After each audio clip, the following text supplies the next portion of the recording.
Hey everybody, it's Dan Sfera, www.theclinicaltrialsguru.com. Once again, that website address is www.theclinicaltrialsguru.com. The best place on the internet for finding authentic clinical trials information, no matter who you are, whether you're a study participant, whether you're a research professional, whether you're a study doctor, whether you're a study coordinator. Even some of the drug companies and the CROs have been watching our posts, particularly Don's, on recruitment. And I mean, we're honored and we're happy to be a part of this industry, and we are extremely thrilled to be able to demystify clinical trials, even if it's for one or two people or just a handful of people. For us, it's worth it. So anyways, usually I do blog posts for the study participants, and I'm going to keep doing that. But today, I'm doing one for the research clinics out there. And particularly for the smaller research clinics, maybe the one investigator research clinics that have like one or two coordinators, maybe a research assistant, someone who's just getting started in this business. Let me just tell you how to get a study, and then what to do once the drug companies show up at your site. So your very first encounter with them physically will be the site selection visit. It's also called a PSSV, for pre-study selection visit. And so when they show up to your clinic, they'll schedule an appointment, they'll schedule a time to come tour your facilities, talk to the doctor, talk to some of the study staff, maybe go over the protocol with you, see if you are able to enroll a large number of patients, or able to recruit and retain study participants. So the first thing they do when they get there for the site selection visit is they're going to want about half an hour to 1 hour of the PI's time, the study doctor's time. And they're going to want to talk to him or her about the protocol, ask them if they have any questions about the protocol, ask them if they understand it. Then they immediately get into recruitment. How many people are you going to be able to recruit for the study? Where are you getting these people from? Are you getting them from your private practice? Are you getting them from your database? Are you getting them from advertising? Are you getting them from referrals? Where are you getting those people from?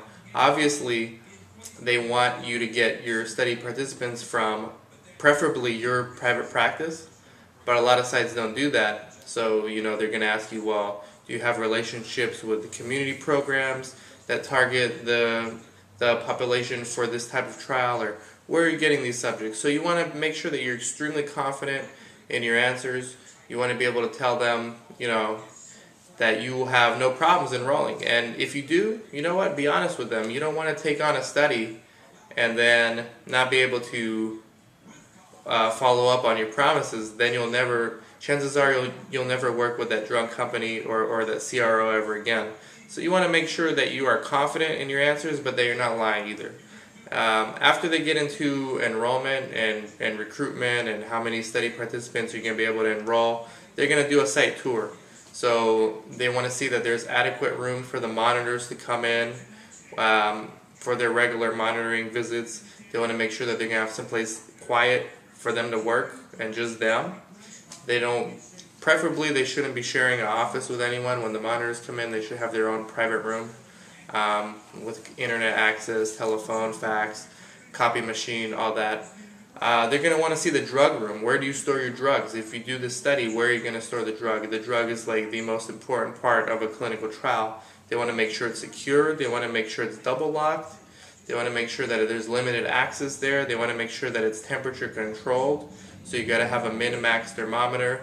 You got to have a temperature log, and make sure that it's you have like a sign-in sheet for who's going in and out of that drug room. And of course, make sure that the temperature logs are up to date.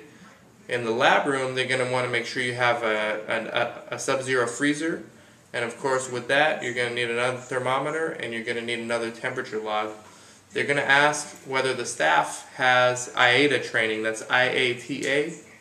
You want to make sure that if you're going to be processing and shipping blood samples, that your staff is trained on IATA. And so make sure you do that. Make sure you have a CLIA waiver.